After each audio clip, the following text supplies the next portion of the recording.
좋아요와 구독하기는 사랑입니다. 네, 안녕하십니까. 2019년 3월 22일 고품격 부동산 토크쇼 부동산 별별 스타에 오신 여러분을 환영합니다. 자, 오늘 첫 시간 함께 나눌 이야기는 부동산 별별 이슈 시간 한번 진행해 볼 텐데요. 진행하기에 앞서 소장님, 오늘은 단추가 있는 멋진 옷을 입고 나오셨는데 오늘 무슨 좋은 일 있으셨습니까? 봄이라고 옷 사줬어요. 진짜요? 네. 누가 또 사줘야 되는군요. 저는 네. 백화점 이런 데 가서 옷 산 지 벌써 몇십 년 됐기 때문에 네. 사다 주면 와서 입어보라고 하는데 사갖고 오면 군말 안 하고 입을 테니까 사다 네. 주세요. 네. 쇼핑의 즐거움을 다른 쪽에서만 찾고 있습니다. 그렇군요. 그래서 사모님이 네, 와이프가 사줬어요. 오, 멋있다. 잘 어울린다. 네. 별게 다 이슈다. 자, 앞으로는 그렇게 잘 입고 다니세요. 자, 오늘 살을 좀 빼야 되겠어 이게. 왜? 이런 단추 잠그는 옷이 부대껴. 맨날 입으면 괜찮아요. 네. 단추가 터지겠지 뭐. 자, 오늘 첫 이슈부터 한번 이야기해 보도록 하겠습니다. 부동산 규제를 풀타임이냐, 지금이냐, 아니냐, 규제를 완화해야 되는 세 가지 이유, 이제 뜨겁게 얘기가 나오고 있는데요. 일단 내용은 그렇습니다. 문재인 정부 2기 내각이 시작이 되었는데 이제 신임 국토부 장관의 최종 후보자가 교통 항공 분야 전문가로 내정이 됐다고 합니다. 거기에 따라서 시장에 크가지 세 가지 이슈가 이야기가 나오고 있는데, 일단 첫 번째는 규제를 풀어야 된다. 왜냐하면 청약 시장이 서울조차도 미달되고 있는 상황이다. 두 번째는 역전세난이 지금 큰 폭으로 증가하면서 2017년 33건 대비 10배 이상 증가하고 있다. 거기에 따라서 규제를 완화해야 된다. 또 세 번째는 규제 때문에 실수요자들의 내 집 마련 기회조차도 가로막혀 있다. 그래서 대출이 안 돼서 청약에 당첨되고 나서도 포기하는 사태들이 늘어나고 있다. 자, 이러한 세 가지 이유 때문에 규제를 완화해야 된다라는 얘기가 나오고 있는데, 나름대로 근거는 있는 것 같아요. 논리도 있고. 말도 안 되는 소리죠. 왜? 자, 1번 서울 아파트 분양시장 청약 미달. 이거는 분양가가 비쌌기 때문에 미달이라고 보는 게 더 맞고요. 물론 이제 대출 규제가 있기 때문에 미달이 있죠. 근데 이제 미달 난 경우에 지금 제가 알기로는 청약 조건 변경해가지고 미분양들 하고 있는 걸로 알고 있거든요. 대출도 네네. 일부 가능하고 그다음에 뭐 계약금도 줄여주고 그렇게 해서 소진이 되면 또 소진이 되는 거잖아요. 그렇죠. 그러니까 그렇게 뭐 우려할 문제는 아니다. 이걸 갖다가 네. 대놓고 얘기하는 거는 이건 뭐 겁주기다, 네. 공포영이다 그렇게 생각합니다. 그러니까 지금도 그렇게 막 인기 있는 거랑 미달나는 거랑은 미달라고 하는 것 같은 경우는 다른 형태로 좀 풀어주게끔 제도가 돼 있기 때문에 너무 엄살이다. 두 번째 역전세난이라고 하는 거는 역전세난의 주된 원인은 전세 가격이 떨어지니까 역전세가 나는 건데, 떨어지는 매매 이유는 가격이 떨어지니까. 아니죠. 역전세난이라고 하는 거는 그러니까 일단 입주 물량이 되게 많은 게 사실은 기본적으로 원인이잖아요. 입주 물량은 영원히 많을 수 없어요.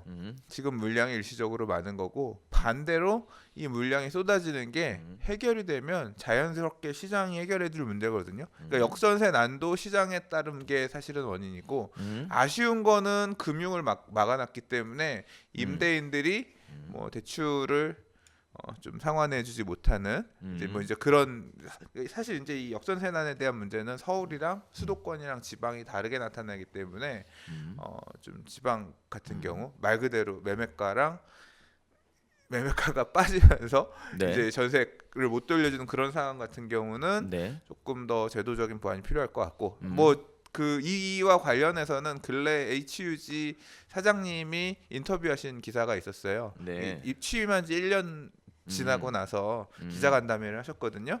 그래서 전세 보증보험 제도를 좀 더 활성화하기 위한 방안을 내놓겠다. 뭐 올가을부터는 스마트폰 앱에서도 등록할 수 있게끔 커드를 많이 낮추고 지원도 많이 하겠다라고 해요. 그래서 이제 그런 부분들을 통해서 조금 일단 접근을 하려고 정책으로서 개입하려고 하는 것 같습니다.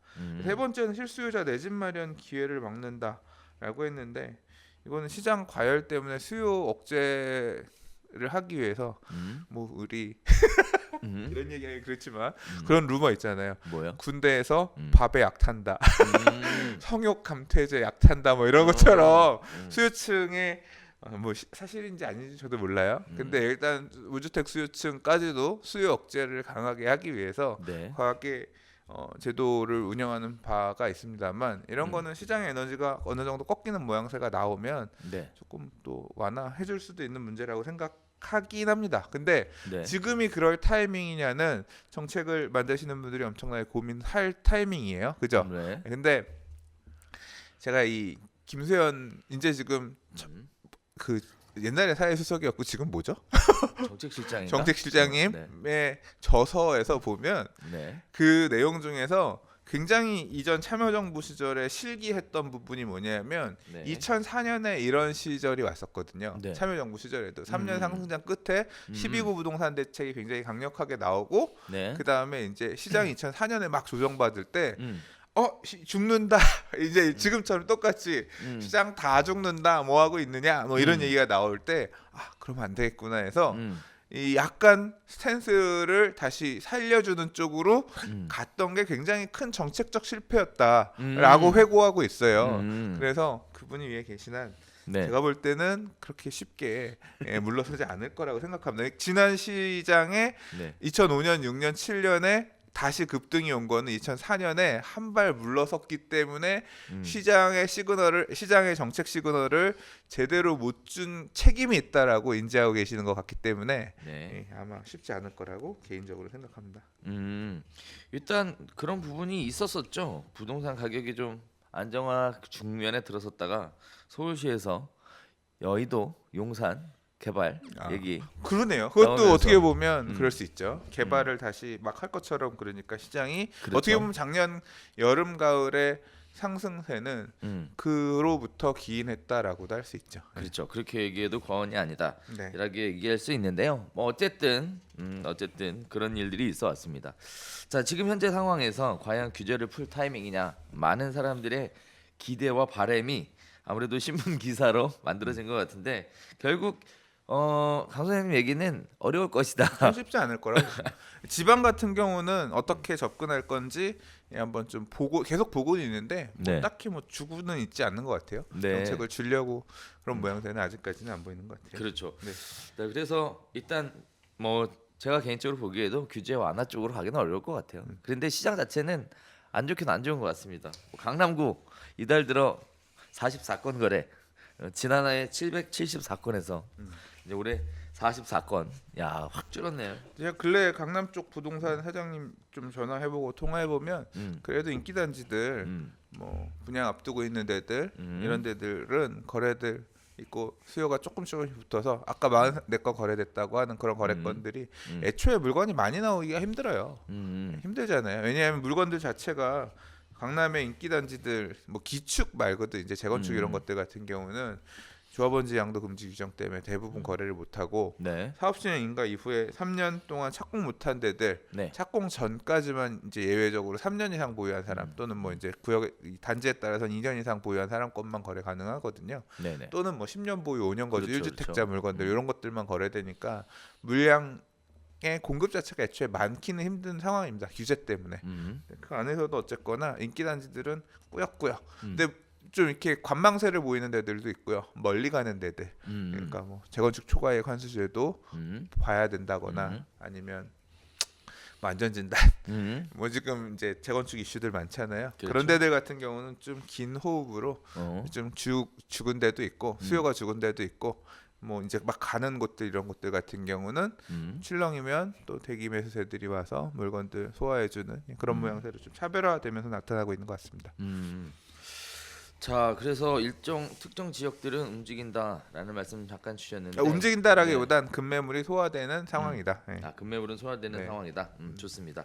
네, 그래서 지켜봐야 되는데 일단은 최종호 그 후보자님의 배우자분께서 잠실 S 아파트 59.96제곱미터 아파트를 내놨는데 안 팔린대요. 안 팔린대. 어떻게 왜 안 팔리는 거예요? 비싸니까 안 팔리지. 싸게 팔아야지. 비싸대요 지금. 항상 거래 가격이 안 팔리는 거는 네. 시장에서 원하는 가격보다 높게 내놓으니까 안 팔리는 거지. 아 그런 거예요? 금매로 확 가격을 예를 들어서 5억에 내려봐, 4억에 팔아봐.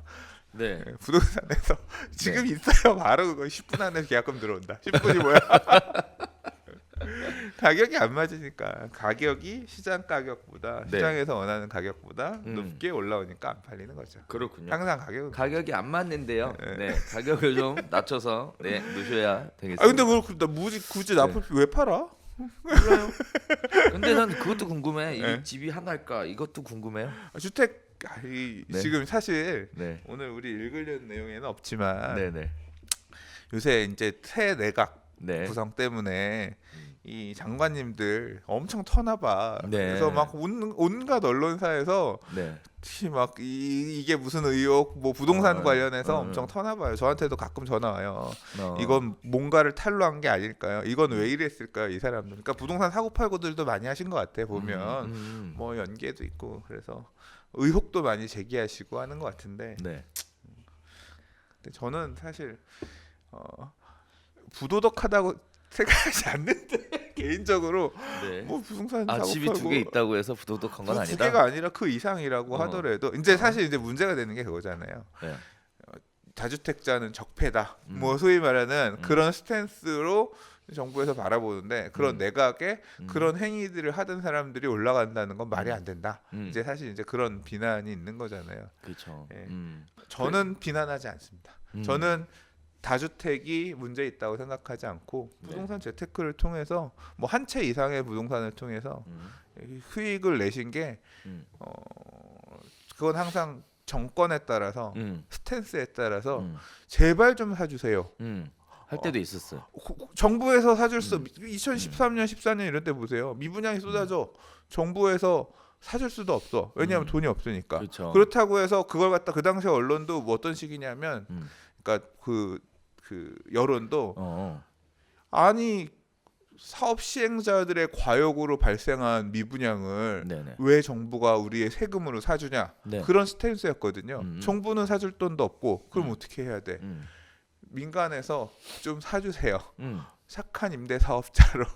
임대사업자가 옛날에는 제가 이게 정확한 건 아니에요. 근데 10여 년 전에는 주택임대사업자가 활성화되지 않은 이유가 뭐냐면 임대사업자는 주택 하나 가지고 임대사업자 못 냈어요. 제가 기억하기로 10주택 뭐 이런 식으로 주택을 많이 임대를 한꺼번에 내야 임대사업자가 됐고 그게 5주택 이런 식으로 줄였다. 나중에 2주택까지 줄였다가 그때 이제 안 좋을 때 민간 임대 사업 활성화한다고 아예 그냥 민간 임대 주택을 지어서 하는 사업자에 대한 개념도 나오고 1주택 갖고 있는 거 주택 하나만 임대 사업 등록해도 될 수 있게끔 이렇게 센서가 바뀐 거란 말이에요. 그러면서 이제 지금 막 1주택이든 2주택이든 임대 사업자 하고 혜택 받아서 가는 지금 붐업이 된 것으로 저는 알고 있는데 네. 그게 죄가 아니라고 생각합니다. 그래서 저는 적폐라고 생각하지 않기 때문에 비난하지 않겠습니다. 그러니까요. 네. 네. 좋습니다. 이제 곧 또 유튜브에 댓글 달리겠네요. 또 응? 투기를 주장하는 아니 조장이 아니라 주택이 여러 개 있는 게 적폐죠. 적폐입니다. 네. 그렇게 그냥 얘기하시는 분들이 저의 가치관 철학. 네. 많더라고. 어쨌든 각자 생각은 다른 거니까. 네. 자, 아무튼 사람들이 많이 기대하는 내용 중에 하나가 현재 부동산이 어려우니까 혹시나 규제를 좀 완화시켜주지 않을까라는 기대감들이 좀 묻어나서 이러한 식의 신문 기사들이 나오는 것 같습니다. 아무튼 당분간 그럴 일 없다라고 저도 의견을 보태면서 첫 번째 이야기는 여기서 마무리 짓도록 하겠습니다. 자, 두 번째 새로운 이야기가 하나 등장을 했는데요. 경매 낙찰 잔금을 빌려주는 경락 잔금 거래소라는 걸 만들어 이용하겠다라는 얘기가 지금 나오고 있는데요. 경락 잔금 거래소 이런 거 없어도 되지 않아요? 지금 뭐 법원 가면 어차피 나눠주잖아요. 네. 근데 왜 이런 게 필요할까요? 그러니까 저도 이 기사를 보면서 네. 되게 신기했던 게 뭐냐면 우리가 흔히 대출 시장은 네. 이제 보통 주택담보대출이든 대출을 활용할 때는 네네. 대출을 알아보잖아요. 그러니까 돈을 빌리려는 사람들이 알아보잖아요. 그래서 은행 가서 알아보고 만약 네. 은행에서 한도가 안 나온다든가 뭐 조건이 안 되면 새마을금고도 가고 안 되면 뭐 삼금융권 뭐 정 안 되면 사채까지도 알아보면서 이렇게 빌리는데 네네. 이제 보통은 주로 이제 그런 것들을 개인이 찾아보는 그런 형태였다라고 하면 지금 이 경락 잔금 대출 서비스가 이게 일종의 플랫폼처럼 하려는 것 같아요. 이 경매 잔금이라고 하는 경매 매각 대금은 그렇죠. 감정 가격이 있고 그렇죠. 보통 감정가 기준으로 해서 몇십 퍼센트 이런 식으로 가격이 정해지니까 가격이 떼일 염려가 적잖아요. 근데 과거에는 이런 게 필요 없었던 이유가 뭐냐면 제가 생각할 때는 과거에는 1금융권에서도 경락잔금 대출은 잘해줬단 말이에요. 네. 근데 안전하니까. 예, 금융기관 요새 이제 금융기관에 대한 정부의 개입이 세잖아요. 네. 돈 빌려주지 말아라. 함부로 주택 살 때 돈 빌려주지 말아라. 그렇죠. 그러니까 이 1금융권 시장 기존의 금융시장에서 돈을 갖다가 차용해서 경매받을 수 있는 사람이 제한되다 보니까 네. 아예 매각도 안 받으려고 하고 음. 경매에 대한 관심이 떨어지면 경매 업체도 먹고 살 게 없고 줄어들고 이제 그러니까 여러 가지 그리고 그러니까 그런 시장의 규제에 따라서 시장이 축소되니까 새로운 틈새 상품을 만든 것 같은데 굳이 은행이 아니더라도 네. 아무래도 이 경매 잔금 대출은 상대적으로 안정적인 상품일 수 있으니까 한도라든가 이런 측면에서 네. 금리는 조금 높더라도 비싸게 대출을 쓰고 싶은 사람들이 있을 거 아니에요. 그렇죠. 그러니까 빌려 달라는 사람, 빌려 주라는 사람을 연결해 주겠다. 연결해 주는데 나는 대출을 빌릴 수도 있고 안 빌릴 수도 있어가 네. 매수를 할 수도 있고 안 할 수도 있어는 왔다 갔다 하잖아요. 네. 근데 경매를 매각해서 낙찰자로 정해진 사람이라고 하면 이 사람은 매수가 계약금 보증금 10% 꽂았다는 게 증빙이 되는 사람이잖아요. 네. 그 사람이었다가 나 돈 빌릴 건데 누구 빌려줄 사람 하면 은행도 저희가 빌려드릴게요. 저축은행도 저희가 빌려드릴게요. P2P 업체도 저희가 빌려드릴게요. 심지어는 개인도 내 금리 10% 주면 빌려줄게. 근저당 자꾸 빌려줄게. 사채로 빌려줄게도 그러니까 이 들어오는 라인들의 무규칙 이렇게 무슨 뭐라고 해야 될까요? 체급을 열어놓고 빌려달라는 사람이 있으니까 빌려줄 사람들끼리 와서 경쟁해라라는 플랫폼을 만들고자 하는 시도인 것 같아요. 그렇게 되면 또 이게 시장이 되게 재밌어지는 거죠.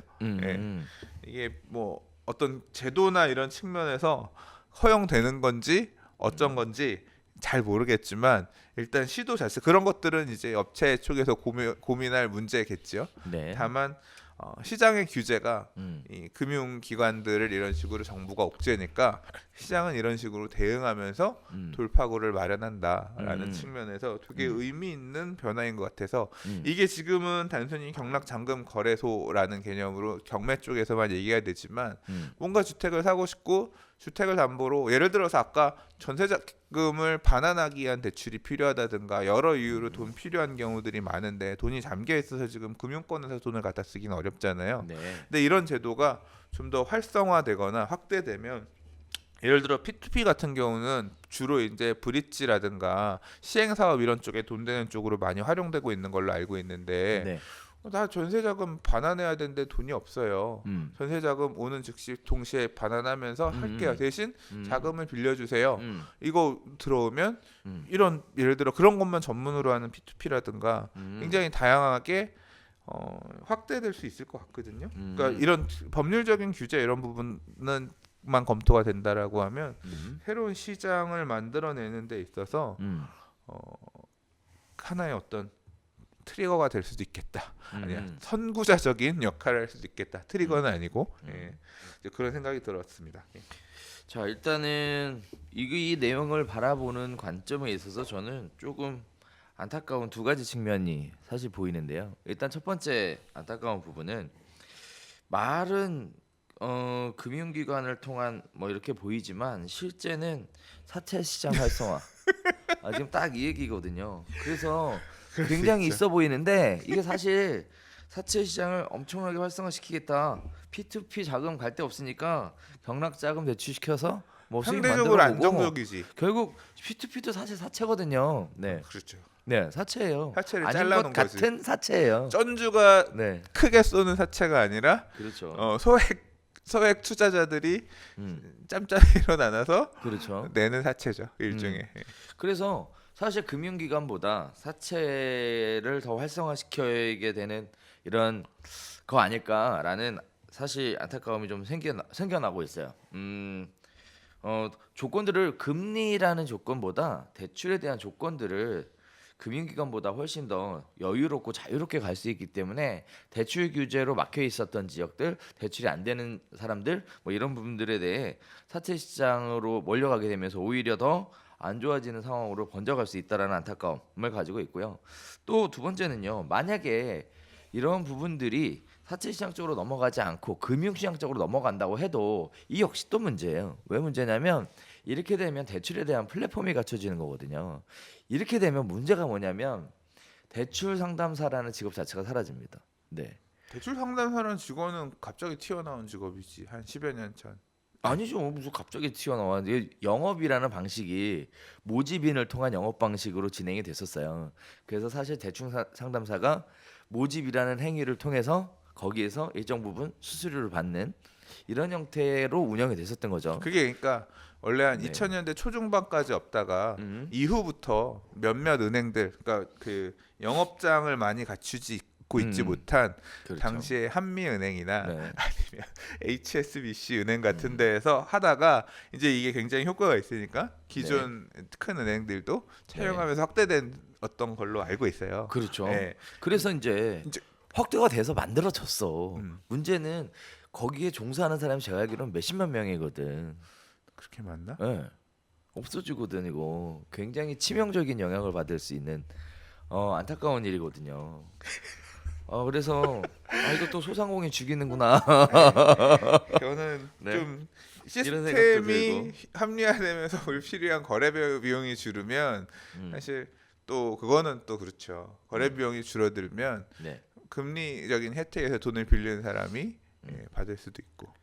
과연 문제는 그거야. 예. 소장님 얘기했던 대로 그렇게 돼서 상담사한테 가던 수익이 대출을 받는 사람들한테 돌아가면 다행인데 왠지 느낌이 이 안에서도 플랫폼이라고 하는 거는 네네. 뛰는 것도 있지만 이게 네. 플랫폼이 예를 들어 그러니까 이런 플랫폼 비즈니스에 대한 얘기를 하자면 또 길어지는데 네네. 뭐 이거 하나만 있겠어요.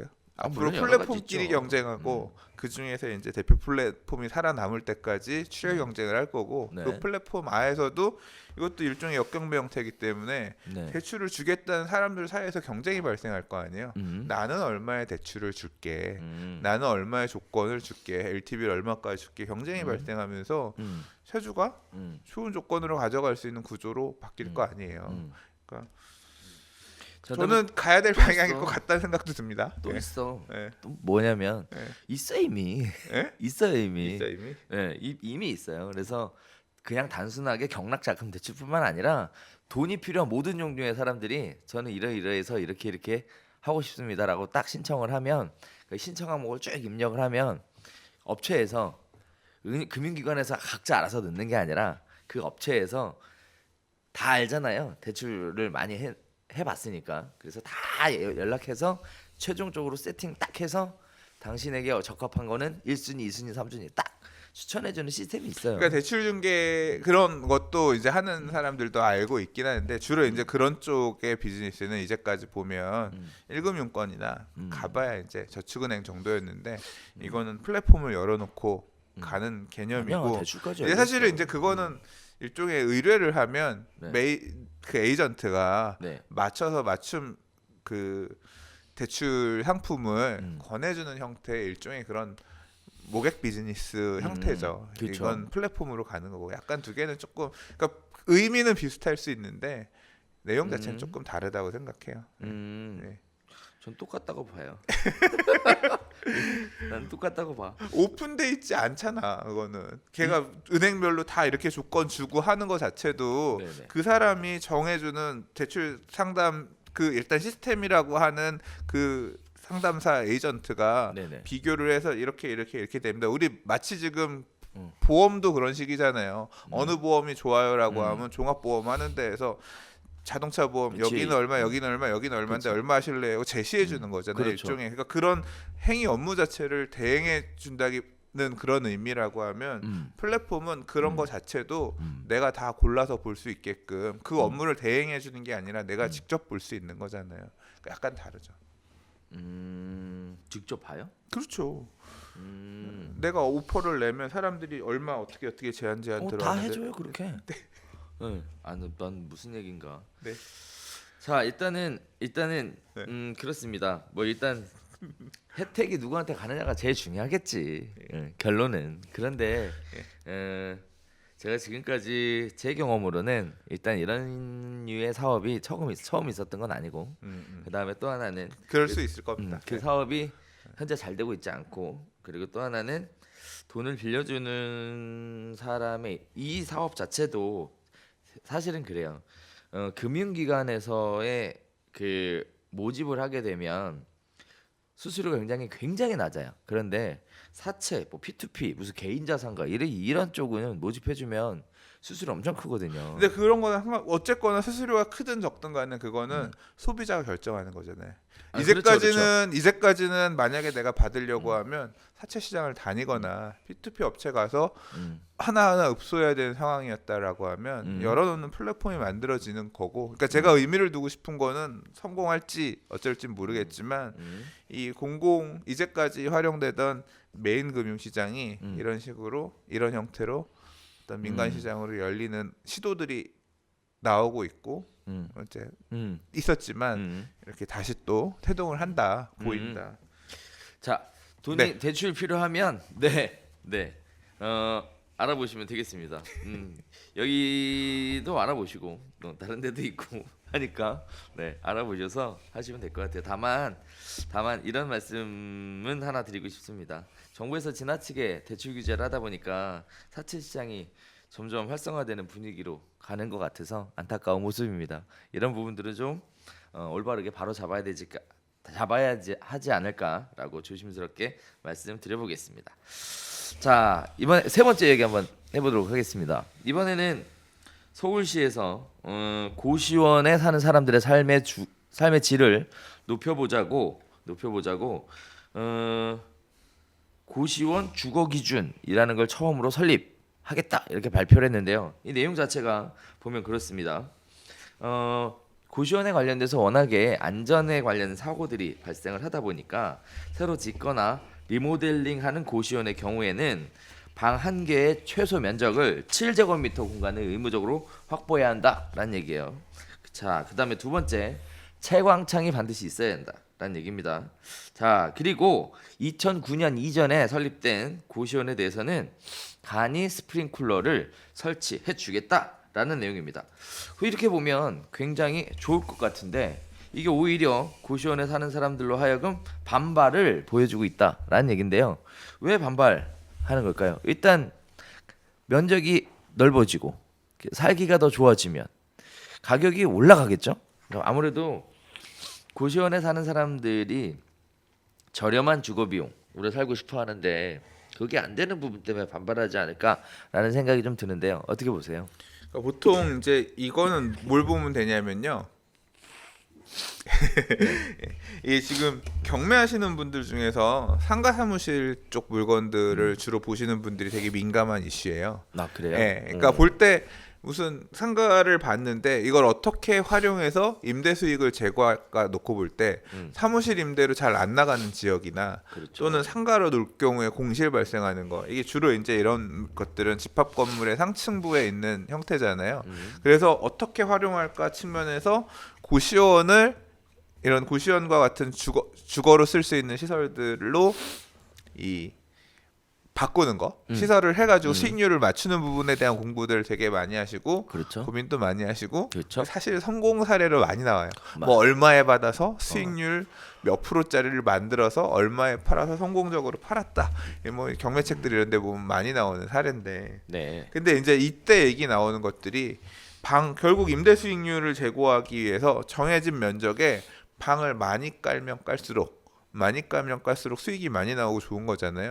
근데 고시원을 앞으로 만들려고 하면 불나면 큰일 나니까 도망갈 수 있을 복도를 얼마 이상 넓혀야 된다. 그렇죠. 방 안에는 스프링클러 설치를 의무해야 된다. 뭐 이제 이런 규제가 생기면 생길수록 고시원을 넣을 수 있을 만한 고시원의 수익률은 떨어지고 고시원의 방 개수가 줄어드는 거죠. 그렇죠. 예, 그럼 방 하나를 수익률을 어느 정도 맞추려면 방 가격을 더 올려받아야 맞출 수 있는 거고 그렇죠. 어느 시점이 되면 공실률이라든가 이런 부분들이 고려될 때 못 채워지면 아예 수익이 안 나니까 하지 말아야 되는 그런 선까지 마지노선까지 올 것 같아요. 근데 이번에 이제 나온 얘기는 창문이 있어야 된다. 그리고 면적도 7제곱미터 공간 의무적으로 확보해라라고 하면 이제 소위 말하는 먹방 이런 거는 안 된다. 이게 이제 인간으로서의 최소 기준을 뭐 이제 거주로서 본다는 것 같은데, 그럼 이제 이 기준에 따라서 안 되는 데는 애초에 고시원이 안 되는 그렇죠. 건물들이 될 수 있잖아요. 뺄 그렇죠. 수 있는 물건 개수가 정해지니까 급격하게 앞으로는 신규 고시원을 만들려고 하면 힘들거나 또는 만들어져도 이 조건을 맞춰서 새로 짓거나 리모델링을 하면 비쌀 수밖에 없다. 당연히 고시원의 임대 가격이 올라갈 수밖에 없을 것 같다. 또는 뭐 시장에서 그 가격을 안 받아주면 남는 게 없으니까 아예 안 짓겠죠. 예. 아예 이런 식으로 이 사무실 상가 경락 받아가지고 고시원으로 리모델링하는 거는 아예 이제 트렌드에서 벗어나면서 안 하겠죠. 그러면 이제 오래된 낡은 고시원들만 남고 공급이 줄어드는 효과가 나겠죠. 이제 그런 부분들을 우려하고 계신 것 같아요. 우려하는 쪽에서는 이제 이렇게 바꾸겠다라고 한 이유는 주거권을 좀 더 확보하기 위해서 한 거고, 이런 주거권을 확보하기 위해서 선택한 규제가 시장 측면에서는 공급의 축소를 가져올 것 같다. 뭐 그 양쪽의 의견이 있는 것 같습니다. 자, 그래서 공급의 축소를 가져올 것 같다. 그리고 그렇게 되면 수요자는 정해져 있는데 공급이 줄어드니까 훨씬 더 편안한 주거에서 살 수는 있겠지만 가격이 드러나는 비용 증가에 대해서 상당히 부담스러울 수밖에 없다. 뭐 서울시 이런 발표 얘기죠. 내용 보면 네. 주택 그러니까 바우처 제도 등을 통해서 이런 임대료를 보완해주는 소득이 높지 않은 분들한테는 임대료가 올라갈 부분을 예상하지 못하는 건 아니지만 이런 임대료를 뭐 5만 원 정도 보완해주는 예, 그런 제도도 함께 고민하고 있다라는 식으로 이제 얘기는 하더라고요. 네. 얘기는 하는데 네. 뭐 그거 해줘도 되겠냐 이제 그런 비판도 있긴 하고요. 또 모르겠습니다. 이 서울시에서 빈집 정비 사업이라든가 그런 도시재생 사업들 많이 얘기하잖아요. 그렇죠. 이제 거기에서 보면 그런 빈집들을 사서 네. 리모델링해서 이제 주택으로 저렴한 임대주택으로 공급하겠다. 이제 그런 얘기들이 있는데 네네. 뭐 그런 게 채워질라나? 예. 아무튼 뭐 그렇습니다. 예. 네. 자, 일단 서울시의 발표는 의미 있게 잘 봤습니다. 네, 주거의 만족도를 주거의 질을 좀 올리겠다라는 것, 그 다음에 안전으로부터 좀 시민들을 보호하겠다라는 서울시의 의견은 굉장히 좋아 보입니다. 하지만 거기에 살고 있는 사람들의 입장도 한 번쯤 생각하셔서 바우처 제도 같은 것들이 좀 더 적극적으로 활성화가 된다 그러면 모두에게 좋아하는 그런 제도가 만들어지지 않을까 싶은데요. 아무튼 뭐 국토부도 통과해야 된다니까 네, 지켜봐야 될 문제겠죠. 근데 이게 되게 웃긴 게 항상 네. 이게 제도에 따라서 시장이 변하는 게 네. 경매 볼 때 상가 사무실 볼 때 야 이거 기준 올라가면 서울 안에서는 이제 새로 리모델링해서 넣는 거 힘드니까 아예 볼 필요 없어 버려야 돼. 그런 물건 나오면 엄청 많이 떨어져도 놀만한 상가 사무실이 애매하니까 사무실로나 써야 되니까 그렇죠. 사무실 임대료 보수적으로 생각해서 입찰가 정해야 돼. 이런 식으로 대응하게 될 텐데 그렇죠. 그러다가 바우처를 5만 원 줄 거를 10만 원 주겠습니다라고 하면 입장에서는 더 올려봐야 되는 게 생기죠. 야 그거 된다. 그렇게 줄여도 된다. 어느 선 되면 계산해 보면 네. 계산기 두들겨 보면 이제 경매하는 분들이나 이런 분들 입장에서는 되게 이 사안을 놓고 물건에 따라서 그런 제도에 따라서 왔다 갔다 할 수 있는 그런 이슈도 있겠다. 근데 크게 경매하는 분들 입장에서는 재미없을 수도 있겠다. 그러니까 투자자 입장에서 볼 때는 네. 그런 식의 생각이 들 수도 고시원 있다. 투자는 별로다. 기존에 져 있는 애들 이게 같은 경우는 이게 문제가 되는 게 네. 사실 이 얘기 안 하려고 했는데 고시원 투자는 별로다라고 생각한 지 꽤 됐어요. 그래서 안 그래도 공급이 이미 사실 안 좋아. 그래서 안 그래도 공급이 없는데 이런 것까지 생기면 공급이 더 줄지 않겠냐 이런 식의 얘기들이 좀 은근 깔려 있는 것 같아요. 이게 공부해 보면 그래요. 이 안에 고시원 안에 복도 폭이 얼마 이상으로 늘어나야 되면서 건물 폭이 이렇게 좁은 애들 같은 경우는 복도가 그거 때문에 방이 짜부가 돼서 줄어들거든요. 그러니까 방으로 쓸 수 없게끔 못 만든 사이즈가 나오면서 애초에 안 되는 데들이 되게 많이 늘었어요. 그리고 높이나 이런 것도 고려해서. 네. 그리고 또 더더군다나 이제 그걸 면접까지 하려고 하면 더 만들기 힘들 거예요. 네. 그러니까 그렇더라고요. 그리고 또 뭐 사람 구하기도 힘들고 청소하는 것도 힘들고 다들 그 얘기하더라고. 네. 네. 자, 청소까지 나올 거라고 상상도 못했다. 내가. 주변에 이거 하는 분들이 있다는 얘기겠죠, 제가. 네. 그래서 그런 부분들이 있습니다. 한번 생각해 보시면 좋을 것 같아요. 자, 이번에 재밌는 얘기가 하나 있습니다. 정비사업조합원 서면동의 홍보요원 동의 못한다 라는 얘기가 지금 진행 중인데요. 도시 및 주거환경 정비법 일부 개정 법률안이 발의가 됐습니다. 그래서 재개발, 재건축, 시공사 선정 등을 위한 용역업체 홍보요원을 동원해서 조합원의 서면 동의서를 받는 행위를 금지시키겠다.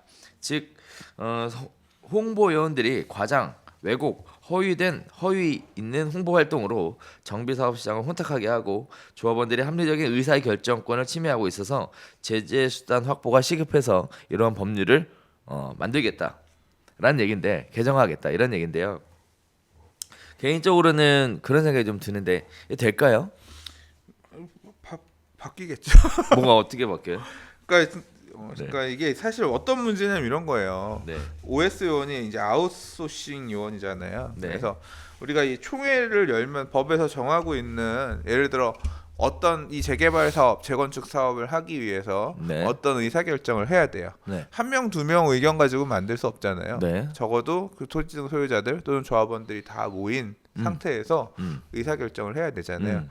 어떤 사안은 절반 조합원이 1000명이면 절반인 500명 정도는 와야 되고 500명 참석한 중에서 몇 명 이상이 동의를 해야 통과된다. 이런 룰들이 있고 그렇죠. 그런 의견 중에서 그러니까 사소하다는 표현은 좀 그렇지만 난 잘 모르겠는데 이래도 네. 좋고 저래도 좋고 그런 사안들도 있어요. 네네. 근데 예를 들어 시공사 선정을 한다든가 네. 아니면 정비사업비를 우리가 돈을 얼마 써서 1000억을 써서 재개발 사업을 할 것 같은데 이렇게 1000억을 써서 이런 1000억 원이라는 사업비를 지출하겠다라고 한 내용을 결정하는 총회에서는 어떻겠어요? 내가 돈을 내야 되는 거니까 당연히 의사 반영도 많이 돼야 되고, 그렇죠. 네, 그래서 그 총회를 성원하기 위한 정족 숫자도 높고 의결하기 위한 의결 숫자도 법에서 정해놓은 그 기준들이 있어요.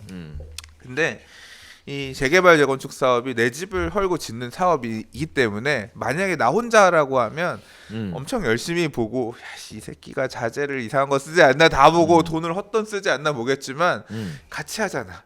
그러니까 잘 하겠지. 뭐 이런 식으로 묻어가기? 예. 그리고 뭔 소린지도 잘 모르겠고 내 집 짓는 거 보면 저거 블록이 저 깨진 것 같은데 보이지만 네. 이게 엄청 크면 내가 다 못 보잖아. 그렇죠. 그러니까 보통은 이제 조합이 나서서 업무를 하고 네. 이 조합원들, 토지등 네. 소유자들은 뒤에 네. 이렇게 있으면서 네. 사실 관심 없는 경우들이 많아요. 특히 네. 외부 투자자들 같은 경우는 그냥 뭐 잘 되겠지 하겠지.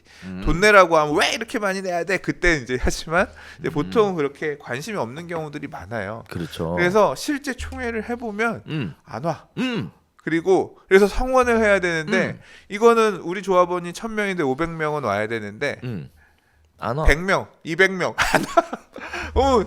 그거를 오게끔 하기 위해서 네. 이제 안 오니까 그날 회사 가야 돼요. 그날 여행 가야 돼요. 그러면 못 오시면 대신 이날 우리가 회의할 때 안건에 대해서 의견이라도 좀 적어주세요. 의견을 적어서 보내주세요. 총회하기 전날. 그러면 의견들을 모아놨다가 총회 거수해서 손들고 네. 당신이 보내주신 의견은 네. 개봉해가지고 체크해서 반영하겠습니다. 그러니까 네. 서면 결의서를 보내는 것도 온 걸로 보는 거고 그 의견도 반영이 그렇게 가거든요. 네. 근데 이제 이게 문제가 되는 건 뭐냐면 예를 들어 시공사 선정 우리 아파트를 져줄 회사가 이 회사냐 저 회사냐 저 회사냐 이게 사실 사업비 중에서 시공사를 그러니까 비용을 지출하는 것 중에서 굉장히 큰 비용을 차지하니까 이제 이런 이슈에 있어서 돈이 오가거나 네. 이제 부정한 행위들이 나온다는 거예요. 네. 그러니까 OS 의원이 매수된 OS 의원이 가서 선생님이 이 건설회사를 서면 결의서를 내는데, 그러니까 총회장에 와서 손을 들거나 하면은 그런 게 상대적으로 적겠지만 네. 서면 결의서를 받는 입장에서 예를 들어 사장님, 요 건설회사를 찍어주시면 제가 500만 원 드릴게요, 100만 원 드릴게요, 뭐 이런 식으로 예를 들어 꼬신다라고 하면 뭐 둘 다 큰 회사고 좋은 회사고 그냥 차이 없을 것 같은데 네. 돈 받고 여기 찍어줄까? 그럼 찍어서 해서 봉투에서 OSN 주고 보내면 그런 식으로 받으면 이게 부정이 생길 수가 있죠. 실제로 있는 것도 같아요. 예. 이제 그러다 보니까 이런 걸 막아야겠다. 그리고 또 어떤 부분도 있냐면 네. 나는 OS원한테 이걸 예를 들어 A 건설 회사를 찍는 서면 결의서를 줬는데 네. 가보니까 예를 들어 B 건설 회사 걸로 바뀌어 있다거나 OS 의원이 바꿔가지고 바꿔치기를 하거나 그런 부정도 없으리란 보장도 못하고 이제 모르겠습니다. 그러니까 경우의 수가 많은 거죠. 그래서 이제 그런 OS 의원 홍보위원을 통해서 조합원 서면 동의 행위를 받는 행위 자체를 아예 안 해버리면 그런 부정이 생기지 않고 투명한 정비 사업이 되지 않겠냐라는 의도에서 이렇게 지금 법 개정을 하려는 것 같아요. 자, 이거는 깊이 있게 보자면 한없이 깊이 있게 들어갈 얘기고 간단하게 넘어가자면 한없이 간단하게 넘어갈 수 있는 얘기인데, 제가 조금만 들어가 보면 일단 수장님이 홍보요원을 왜 써야 되는가에 대한 얘기는 설명을 잘 해주신 것 같아요. 근데 이 얘기를 먼저 해야 돼요. 그러려면 서면 결의서는 뭐냐, 이건 꼭 필요하냐, 이 얘기를 먼저 해야 돼. 그런데 사실상 이게 문제거든요. 서면 결의서. 네, 현장에 가지 않고 서면을 제출한 것만으로 투표권을 행사한다. 일종의 이건데, 이 제도가 서면 결의서라는 제도가 없어지지 않는 한 홍보위원을 없애는 건 불가능하다. 거기에 많은 걸 걸 수 있습니다. 네, 그러니까 이게 사실 서면 결의서 없어지면 재개발 재건축 못 해요. 그러니까 극단적으로 안 돼. 성원이 안 돼. 총회 성원이 안 되기 때문에 안 되는데 열성적으로 조합원들이 가서 참여해서 성원을 하면 되지 않느냐? 네, 안 돼. 우리나라가 안 돼. 그게 되게 그게 만만치 않아요, 사람들의. 그러니까 현실적으로 그래서 제가 생각하는 부분은 뭐냐면, 만약에 개정을 한다, 지금 문제가 되는 거는 이런 큰 이슈들, 시공사 선정이라든가 네. 이런 이슈들, 누구를 뽑거나 조합장을 뽑거나 네. 이런 이슈에 있어서 사실 문제가 되는 거잖아요. 네, 그러니까 만약에 이렇게 개정을 한다고 하더라도 어떻게 바뀔지 모르겠어요. 개정 네네. 법률을 본 건 아니니까. 네네. 그러니까 시공사 선정이라든가 사실 이제 시공사 선정 총회라든가 이런 총회는 되게 큰 총회거든요. 네. 그러니까 관심이 있어. 네. 참여를 사람들이 할 수도 있을 거고. 그러니까 서면을 OS 요원을 통해서 서면 결의서를 못 받게 하는 어떤 그런 행위는 제한적으로. 그러니까 그렇게 만약에 가면 좀 될 수 있을 것 같아요. 대부분의 총회는 예를 들어 서면 OS 요원이 되는데, 그러니까 이렇게 큰 비용을 집행하는 총회라든가 금지 행위의 기준 그런 것들에서만 홍보 요원을 못 쓰게끔 그렇게 좀 제한적으로 가면 어떨까 하는 생각이 그렇죠. 들었습니다. 네, 선생님 좋은 얘기 해주셨는데, 우리 열심히 일하시는 그 의원님들께서 과연 거기까지 생각을 하고 진행을 할까라는 생각을 좀 이게 조합분들 들어요. 입장에서 보면 네. 깝깝해해요. 이번에 이거 상원해야 되는데 그러니까 보내놨는데 사람들 안 오면 그날 안 와서 그럼 또 다시 총회해야 되고 또 다시 총회해야 되고 할 때마다 몇 억씩 깨져요. 미친다니까. 할 때마다 책자 만들어야지, 배송해야지, 뭐 해야지, 장소 예약해야지, 사회자 불러야지, 엄청 깨지거든. 몰라 근데 사람들이 내 돈 자기 안- 내돈 당장 안 내 돈 나가니까. 나가는 거 아니다 이거지. 네.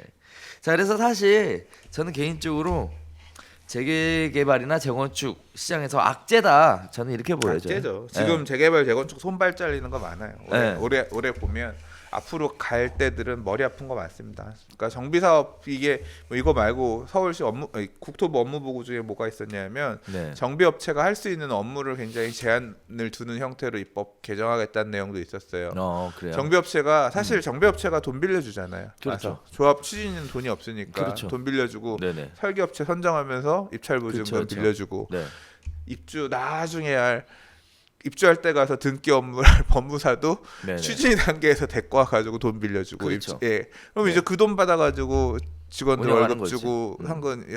하고 그다음에 임원들 이제 그거 받아가면서 이제 자기 그 임원들이 또 정비 기금 빌려서 돈 빌려서 계속 쓰는 거잖아요. 시공사 선정될 때까지는 계속 꾸역꾸역 여기저기 돈 빌려가지고 사업하는 거잖아요. 그렇죠. 근데 이제 법에서 보고 있는 관점도 그런 거예요. 자꾸 그랬더니 정비업체가 설계업체가 이제 주로 설계업체죠. 그렇죠. 설계업체가 지친한 건설회사들을 어허. 쉽게 들어오게끔 어허. 밑판을 깔더라. 그러니까 어. 이 단계를 지금 시공사 부정도 지금 보는 거고 네. 그 앞단에서 이 설계업체 부정부터 막겠다. 사실 제가 볼 때는 그런 관점이에요. 그러니까 정비업체가 할 수 있는 업무, 돈 이런 거 끌어오고 이런 거 하지 말아라.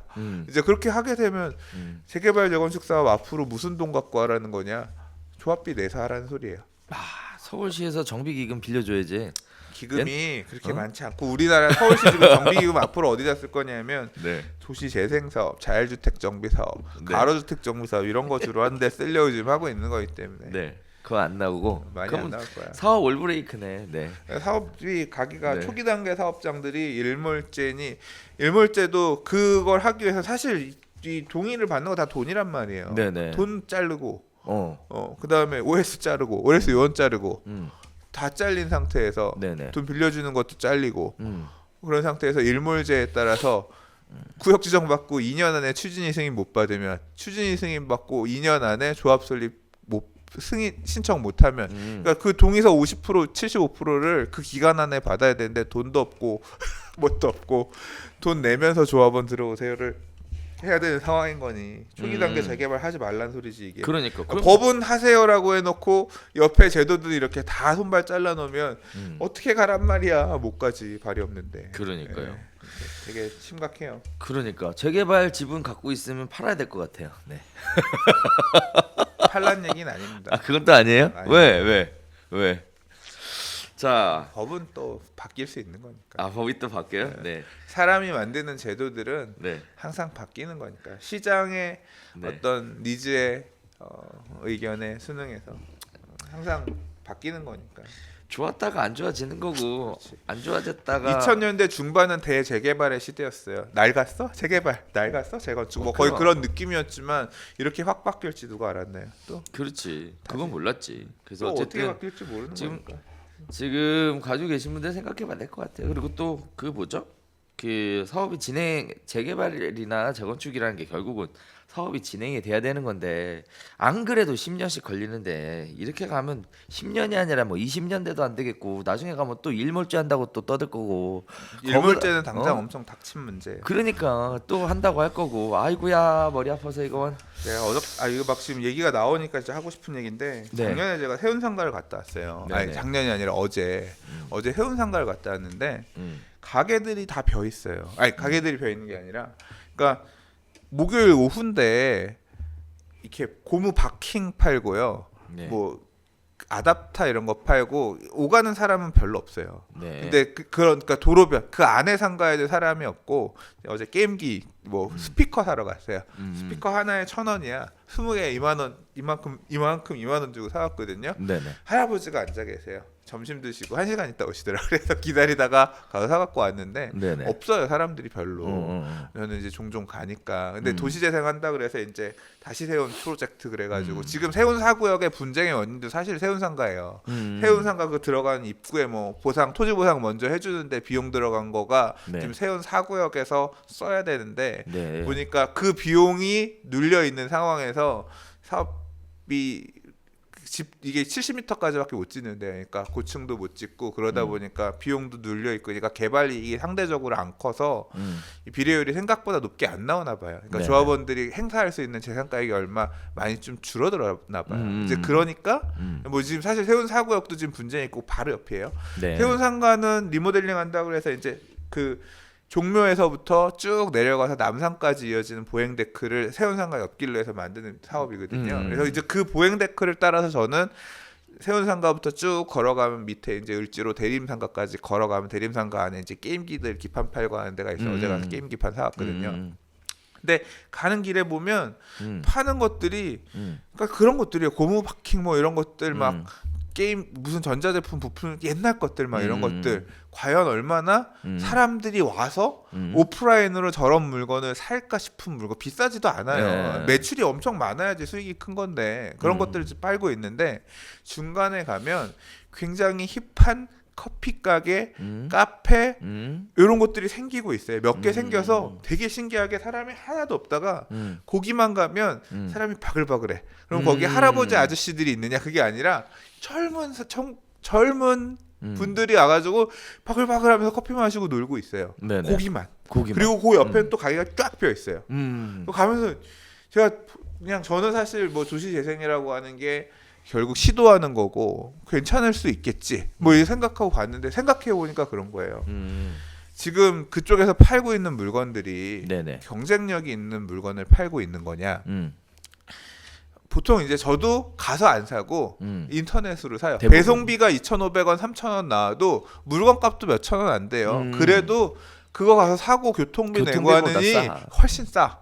그래서 저도 온라인을 통해서 사거든요. 그럼 보내면 세운상가에서 오는 게 아니라 지방 이런 데에서 훨씬 더 비용을 작게 할 수 있는 데에서 같은 물건들 종류도 훨씬 많고요. 받을 수 있단 말이에요. 네. 그래서 저도 가서 안 사고 온라인으로 사는 그런 상황인데 생각해보면 지금 미국 같은 경우는요. 네. 오프라인의 기존의 리테일 시장이 무너지고 있어요.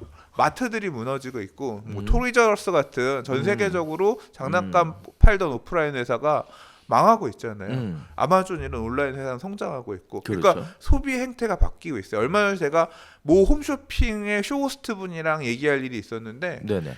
홈쇼핑 이런 데들도 매출이 이렇게 만만치 않다는 거예요. 그래서 되게 경기가 안 좋다라고 얘기를 하시길래 제가 그랬어요.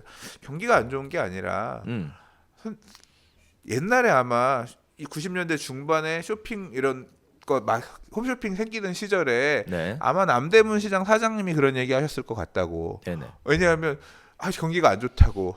아니 시장을 그런 식으로 전통적인 시장이라든가 오프라인 매장에서 소비하던 게 홈쇼핑으로 또는 이런 걸로 넘어가면서 이쪽이 매출이 늘고 그쪽 매출이 늘었을 뿐인 거지. 네. 아마 다 소비는 했을 거다. 지금 홈쇼핑이 안 좋은 이유는 온라인이라든가 다른 쪽으로 시장 마켓 쉐어를 뺏기고 있기 때문에 네. 줄어드는 거 아니야. 나도 알리익스프레스라든가 외국 몰에서 지금 아마존이라든가 직구 이런 거 통해서 많이 사면서 허들이 바뀌면서 시장이 바뀌고 있는 거다.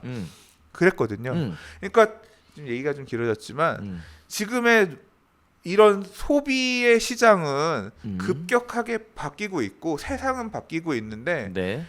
지금 서울시가 추구하고 있는 도시재생의 모습을 보면 엊그저께 기사 중에 뭐가 있냐면 성수동에 신발 공장 앵커 시설을 만들겠대요. 거기를 네. 통해서 통해서 수제화 거리 뭐 이런 거를 만들겠대. 가서 수제화 사는 사람이 몇 명이나 있고 커지면 얼마나 그거는 굉장히 그러니까 그 동네에서 수제화 우리나라에 신발을 이렇게 만들고 이런 게 안 되는 시절에는 그때는 그런 신발 공장이 많이 있고 있었지만 시장의 변화에 따라서 도태됐단 말이에요. 지금은 외국에 있는 신발도 직구로 사고 미국에서 뭐 블랙 프라이데이 이런 거 하면 직구 사면서 두 켤레 세 켤레 사놓고 저희도 신발 두 켤레 세 켤레 사놓고 1년에 가서 이렇게 신고 이러고 있는 상황인 건데 그거 만든다고 오프라인 안에다가 하는 사람들이 와서 그걸 만들면 얼마나 커지겠냐는 거예요. 세운상가에다가 그런 잘 팔리지도 않은 물건들 도시 재생한다고 그걸 계속 깔아놓는다고 하면 와서 사람들이 이걸 사냐고요.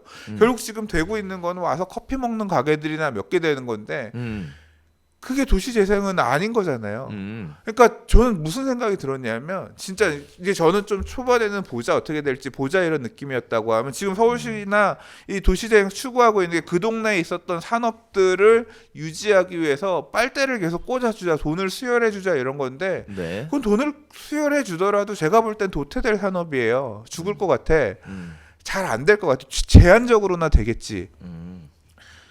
저는 그게 무슨 생각이 들었냐면 흥선대원군 같다는 생각이 들었어요.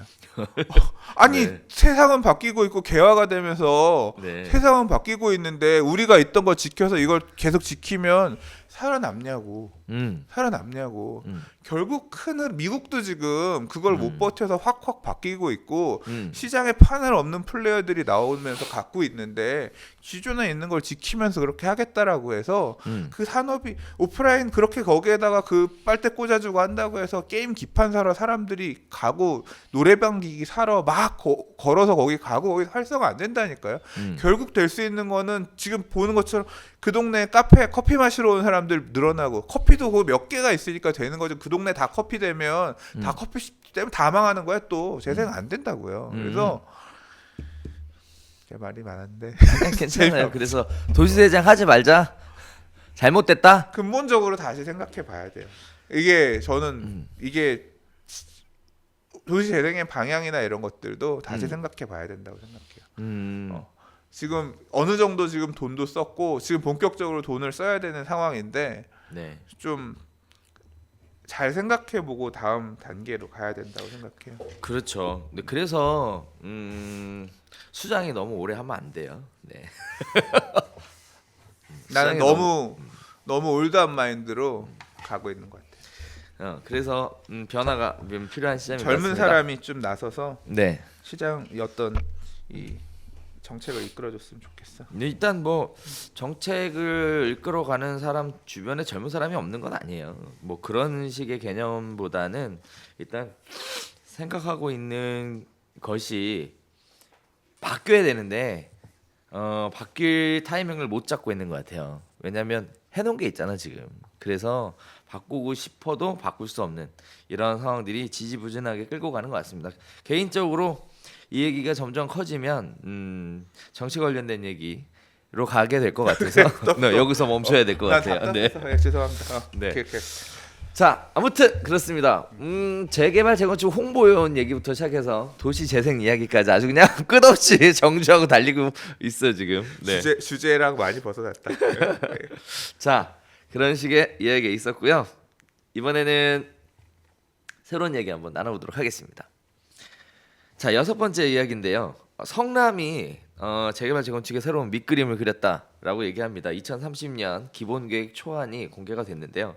5개 구역을 재개발하고 10개 아파트 단지를 재건축한다라는 내용을 가지고 지금 현재 주민 공람을 실시하고 있는 상황이라고 합니다. 일단 재밌게 보여지는 몇 가지, 놀랍게 좀 보여지는 사실 중에 하나는 일단 첫 번째는 2020년 정비계획에서는 10개 재개발 예정지였다가 지금 2030년 계획에서는 5개 구역으로 5개가 좀 줄었고요.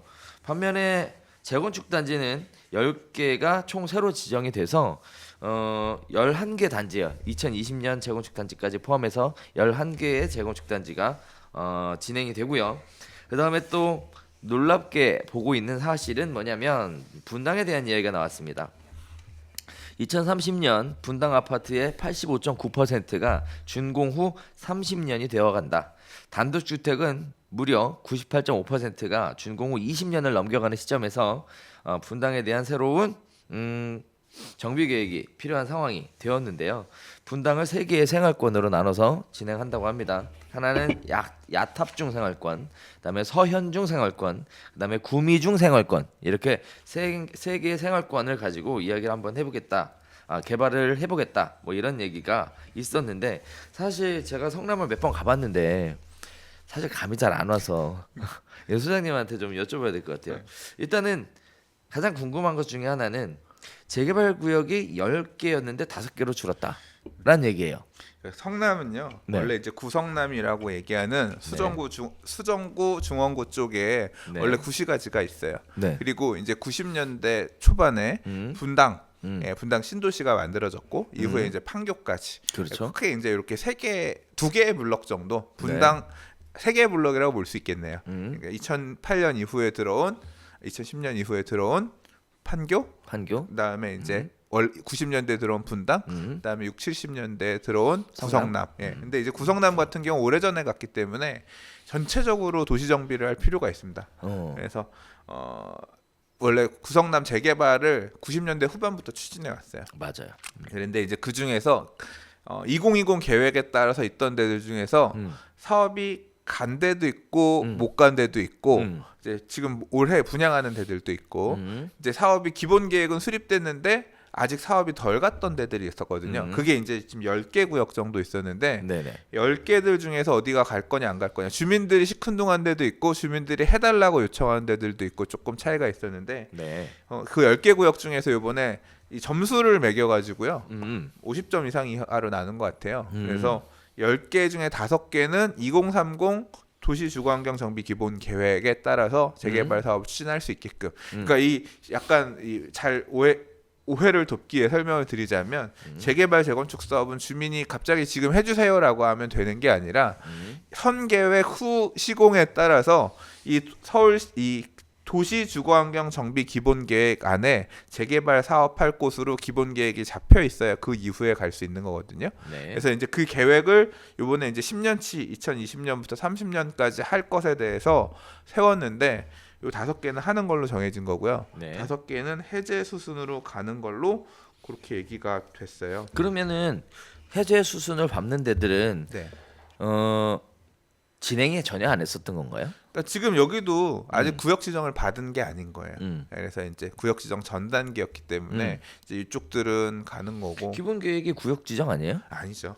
아니에요? 기본 계획은 정비 예전 구역이라고 하고요. 저렇게 정비 예전 구역이 어떤 되에 그 해당 지역마다 이제 어떤 그 정비 구역 지정을 받을 수 있을 요건들이 있어요. 그게 채워지면 그 내용을 가지고 이 지역을 어떻게 재개발할 건지에 대한 정비 계획을 수립해서 그러니까 요건을 갖춘 데에다가 정비 계획을 수립해서 정비 구역 지정 신청을 해요. 누가? 주민들이 구역 지정 신청을 한다고? 아니 이제 신청을 하면 이제 그 내용을 만들어 가지고 올리면 구청장이 이제 서울시에다 올리죠. 그러면 이제 서울시 이 성남시 같은 경우는 시에서 이제 계획 심의를 해가지고 구역 지정을 해주게 되는데 이제 여기는 그 5개는 그렇게 갈 수 있게끔 열렸고 이제 그렇지 못한 데는 이제 지금 사실 지역에 따라서 분쟁도 있고 하는 것 같아요. 보니까 이제 일단 재개발 쪽은 그렇고요. 재건축 같은 경우는 이제 구성남 쪽 안에서도 노후한 그러니까 90년대에 지어졌던 아파트들을 어떻게 관리할 거냐 생각하다가 그 중에서 이제 8, 90년대에 지어졌던 아파트들 중에서 이제 재건축도 할 수 있을 것으로 생각하고 이제 기본 계획 안에 넣었어요. 그래서 이제 거기 포함된 게 10개가 있고요. 네. 사실 이번 내용에서 제일 보이는 거는 분당입니다.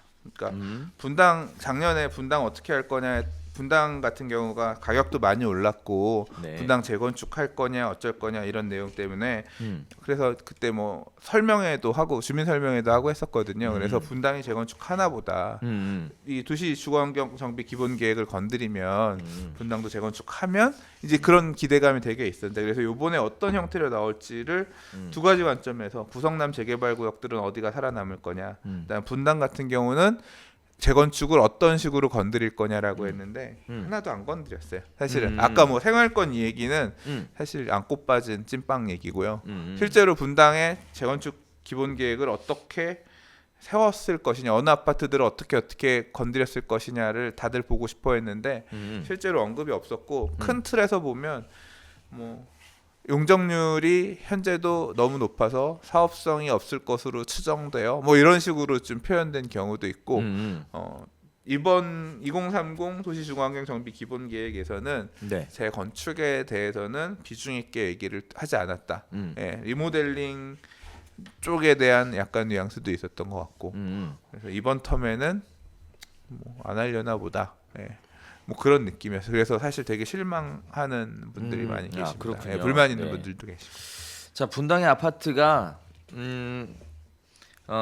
아직까지 30년밖에 안 돼서 그렇죠. 사실 서울도 지금 목동도 막 해달라 이러고 있는데 목동도 지금 서울시에서 네. 이번에 발표한 내용 보면 아주 머리 지진 나는데 야 그런 거 아니겠어요? 언니들 시집 안 갔다. 언니들 생각 잘해 안 한다. 예. 그런 걸 아예 그냥 도장 찍어주는 그런 느낌인 것 같습니다. 그러니까요. 그래서 성남에 대한 2030 정비 계획이 있었지만 크게 이슈가 되는 일은 없었다. 그리고 기대했던 내용도 발표가 되진 않았다. 이게 아니에요. 그렇진 않아요. 지금 요번에 왜요? 2030에서 살아남은 이 구성남 재개발 구역들 중에서 사실 입지로 따지면 거의 대장급이었던 데들이 있어요. 거의 지금 요새 날아가는 분위기인 것 같아요. 요거 나가고 구성남 나서. 중에서 네, 구성남 재개발 구역 중에서 이제 수진 역세권 이런데 뭐 수진 1구역, 신흥 1구역 이런 데는 사실 원래 네. 90년대 후반 2000년대 초반 성남 재개발 볼 때도 가장 대장급으로 보던 데들이거든요. 네. 이제 이런 데들 지금 엄청나게 또 관심들 갖고 접근하는 분들이 계시고 하는 것 같습니다. 보니까. 네. 네. 자, 그리고 또 한편으로는 재건축이 10개 구역이라고 해서 좀 이슈가 있는 것처럼 보이긴 하는데 막상 보면 세대 수가 너무 작아요, 다들. 뭐 큰 단지 하나 하나 빼고. 정도 있고요. 네. 그것도 좀 천천히 봐야 될 것 같아요. 그러니까. 그냥 기본 계획 안에 정도 들어갔다는 건지 음. 결국 재건축하려면 안전진단 통과해야 되는데 예, 쉬운 일이 아니잖아요. 그렇죠. 네. 네. 그래서 이렇게 정리해 볼 수 있을 것 같습니다. 겉으로 보기에는 준공 후 30년이나 됐다. 하지만 아직까지 준공 후 30년밖에 안 됐다. 이렇게 보이는 것 같습니다. 네. 자, 이러한 부분들이 2030년에는 어떻게 큰 변화는 없을 것 같고요.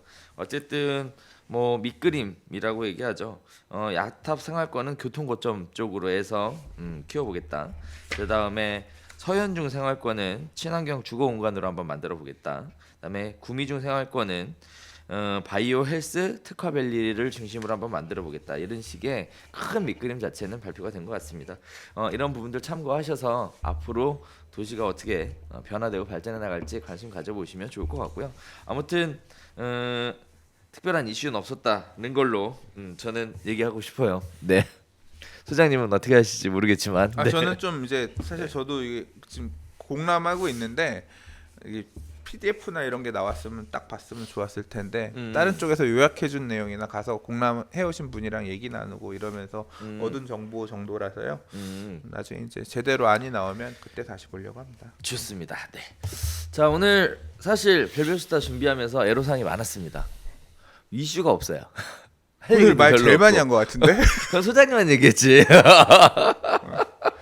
자, 아무튼 부동산 시장이 조용하게 하고 있습니다. 이렇게 조용한 게 좋아 보이기도 하네요. 한때 너무 시끄러워서. 그래도 저희 별별수다는 매주 계속 한번 진행해 보도록 하겠습니다.